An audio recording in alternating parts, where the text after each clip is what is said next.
முக்கிய செய்திகள். ரஷ்யாவிடமிருந்து கச்சா எண்ணெய் இறக்குமதி தொடரும்.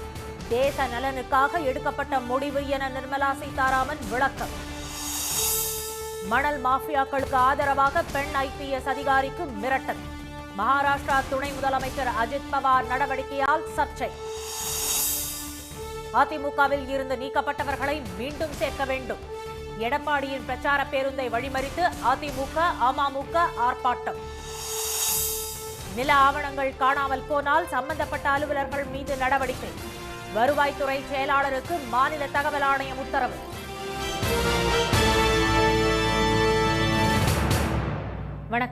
வணக்கம்.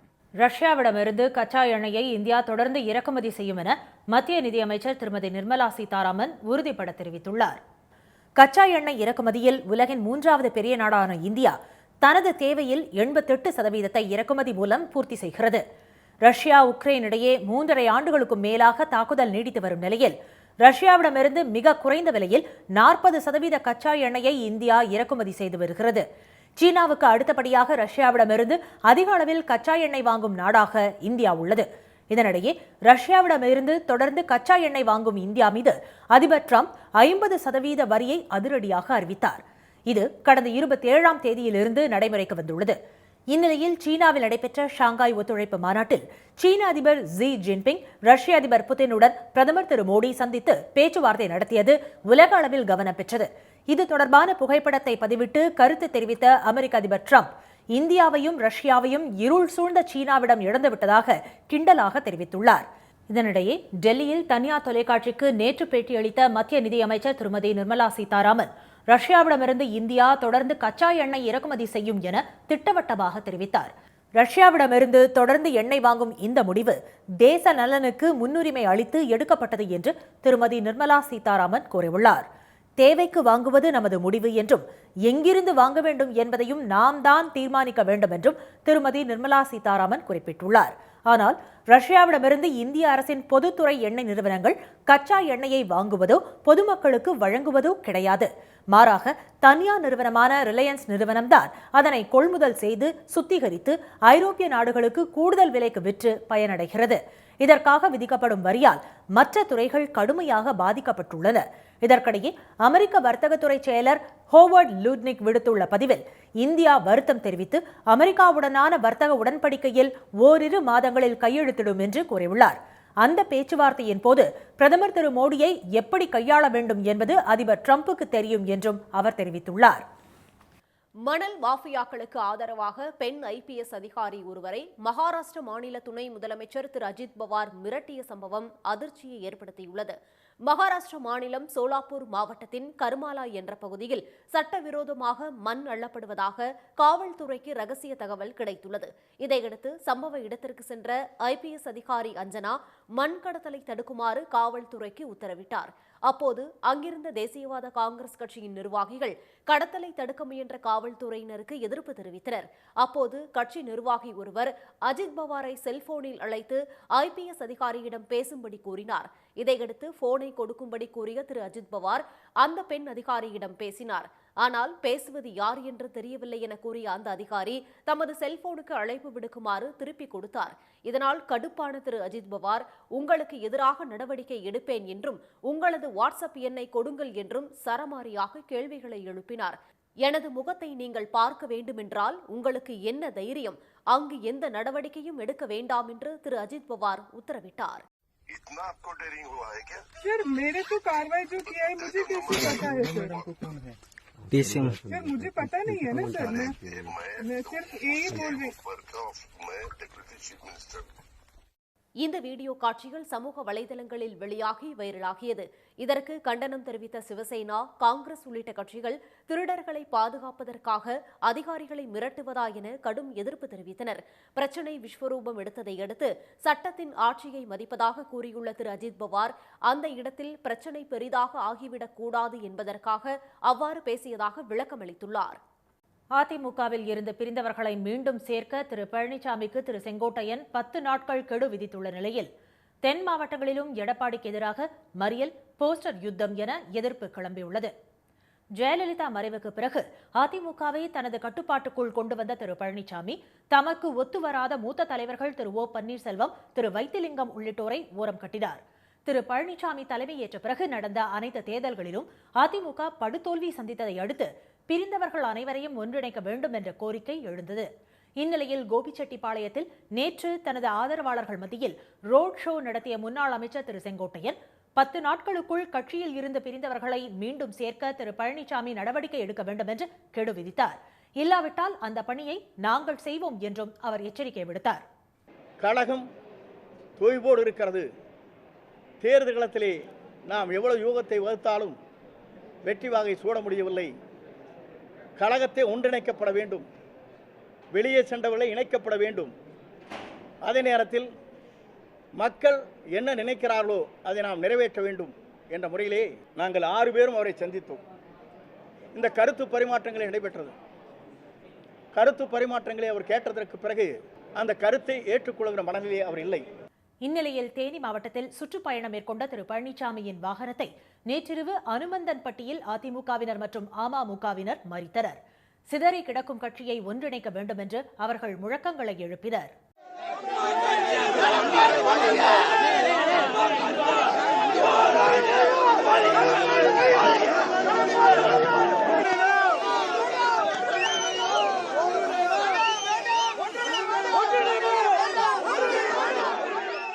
அதிமுக, அமமுக, ஓபிஎஸ் ஆதரவாளர்கள் என ஏராளமானோர் அங்கு குவிந்ததால் சம்பவ இடத்திற்கு வந்த காவல்துறையினர் அவர்களை அப்புறப்படுத்தியதை அடுத்து திரு பழனிசாமியின் வாகனம் அங்கிருந்து புறப்பட்டுச் சென்றது. கம்பத்தில் பிரச்சாரத்தை முடித்துவிட்டு போடி நோக்கி சென்ற அவரின் வாகனத்தை சங்கராபுரம் பகுதியில் ஏராளமானோர் பேனர்களுடன் மறிக்க முயன்றனர். அதிமுகவை ஒன்றிணைக்க வேண்டும் என்று அவர்கள் ஆவேசமாக குரல்களை எழுப்பினர்.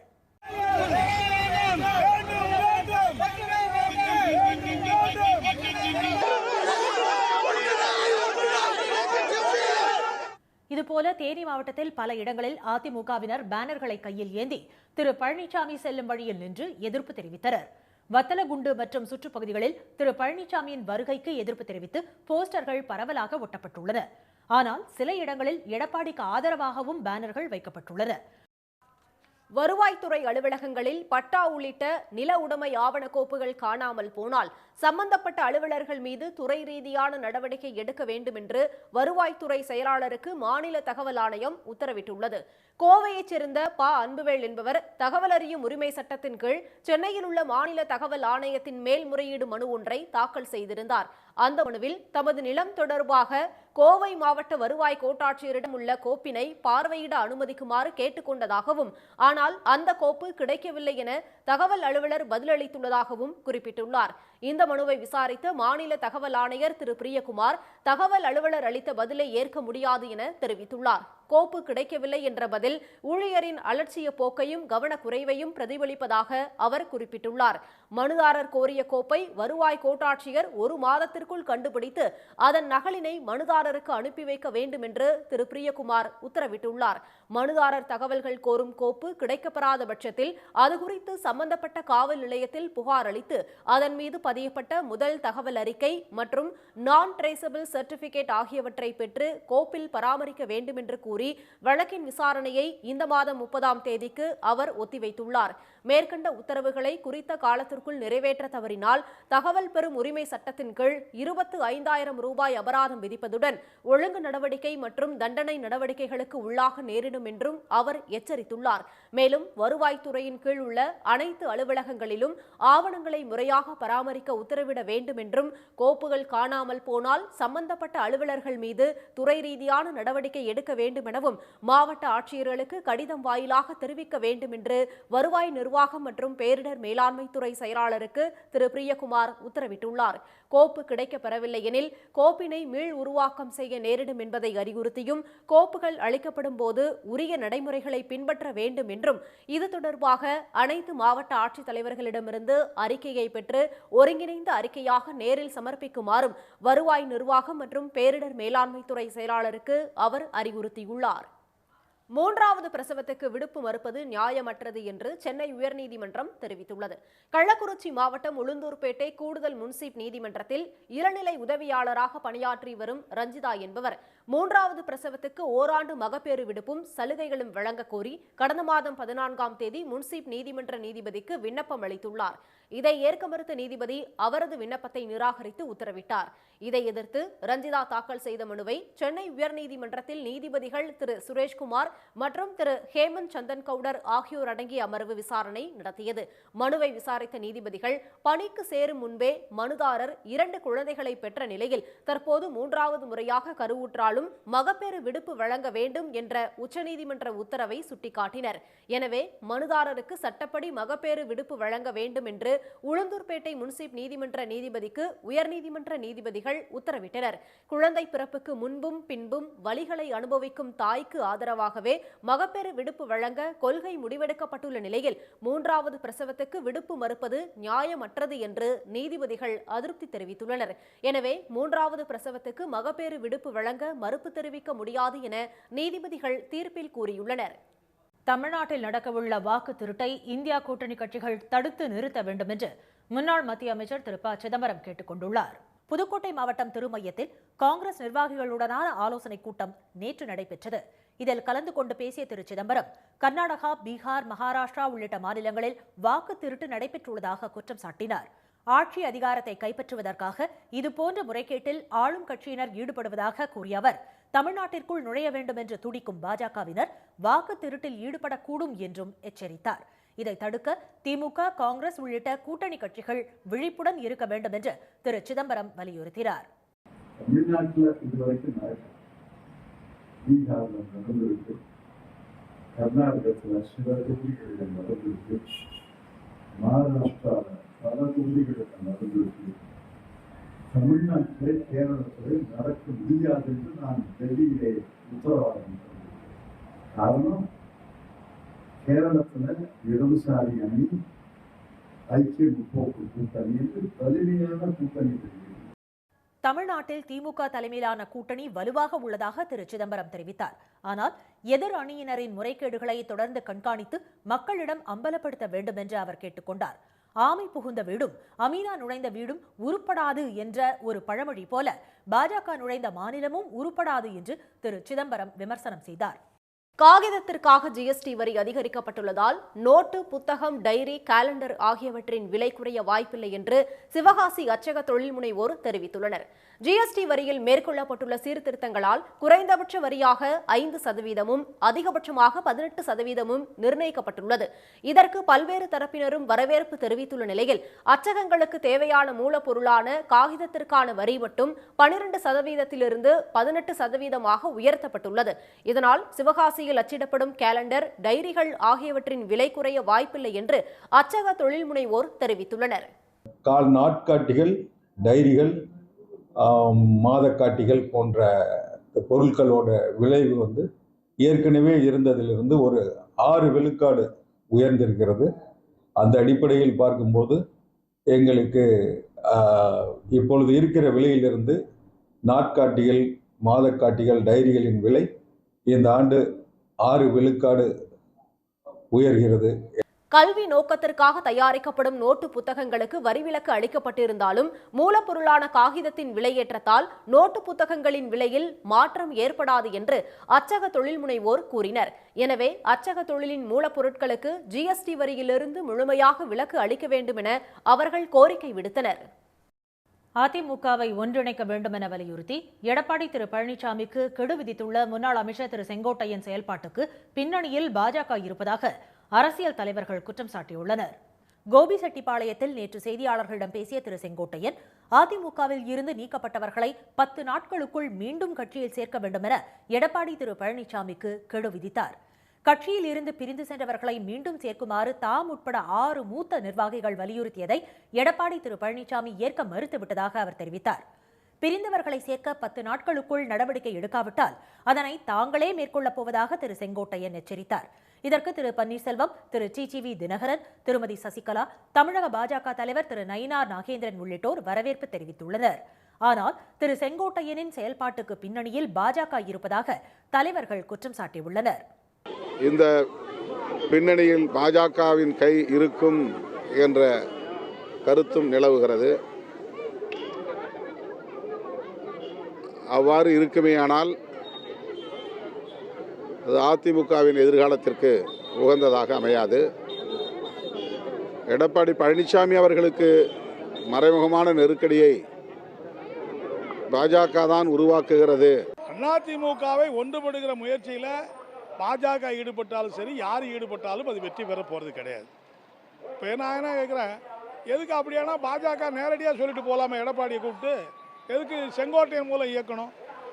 எனவே இது எல்லாமே அவங்களுக்குள்ள நடக்கிற ஒரு சண்டையினுடைய உள் முரண்பாட்டினுடைய வெளிப்பாடு. பாஜகவுக்கு ஆதரவாக ஒரு வலுவான கூட்டணி அமைய வேண்டும் என்பது செங்கோட்டையனுடைய விருப்பம். ஆனால் அந்த விருப்பத்தை வெளிப்படுத்தக்கூடிய வகையில் தான் அவருடைய பேட்டி அமைஞ்சிருக்குது. ஆக ஒட்டுமொத்தமாக அதுக்கு தான் நான் சொன்னேன், பாஜகவை ஆதரிப்பதில் விஞ்சி நிற்பது எடப்பாடி பழனிசாமியா செங்கோட்டையனா என்பதே கேள்வி. அந்த பின்னணியிலே தான் திரு செங்கோட்டையன் அவர்களுடைய பேட்டியை பார்க்க வேண்டும். அதிமுகவில் குழப்பத்தை ஏற்படுத்தி அக்கட்சியை பலவீனப்படுத்த பாஜக திட்டமிட்டுள்ளதாக தலைவர்கள் குற்றம் சாட்டினர். பாஜக வலையில் சிக்கினால் அதிமுகவை அக்கட்சி அழித்துவிடும் என்றும் அவர்கள் எச்சரித்தனர். எல்லையை பாதுகாக்க வேண்டிய வீரர்கள் உயரதிகாரிகளின் நாயை பராமரிக்கும் பணியில் ஈடுபடுத்தப்படுவதாக எல்லை பாதுகாப்பு படை அதிகாரியே நீதிமன்றத்தில் தெரிவித்துள்ளது அதிர்வலைகளை ஏற்படுத்தியுள்ளது. மத்திய உள்துறை அமைச்சகத்தின் கீழ் செயல்படும் மத்திய ஆயுத காவல்படை வீரர்கள் உள்நாடு மட்டுமின்றி நாட்டின் எல்லைப்புற பாதுகாப்பு பணியிலும் ஈடுபடுத்தப்படுகின்றனர்.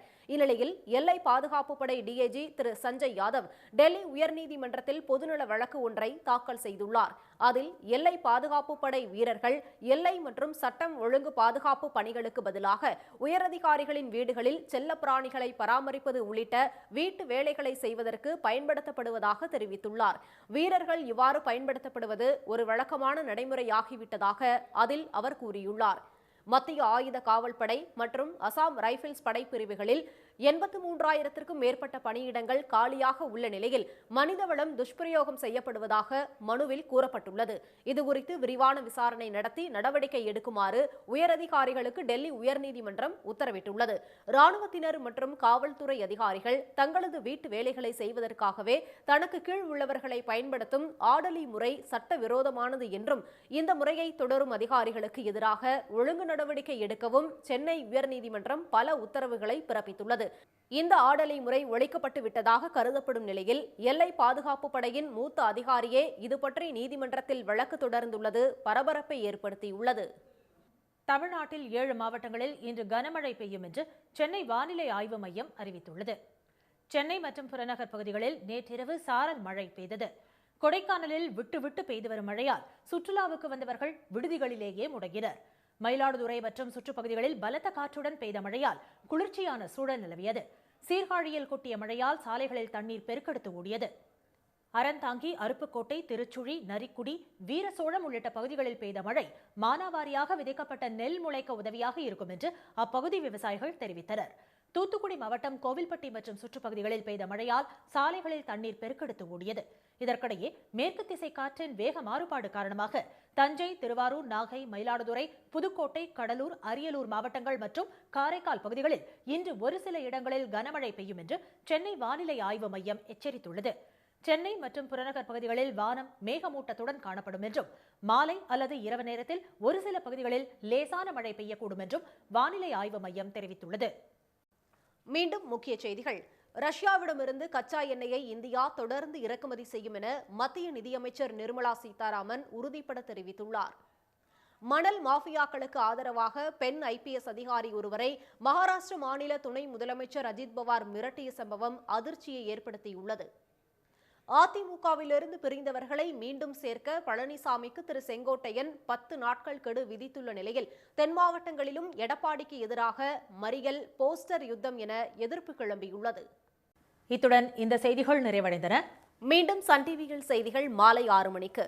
செய்திகளை உடனுக்குடன் தெரிந்து கொள்ள QR கோடை ஸ்கேன் செய்து சன் நியூஸ் வாட்ஸ்அப் சேனலில் இணைந்திருங்கள். வணக்கம். வணக்கம்.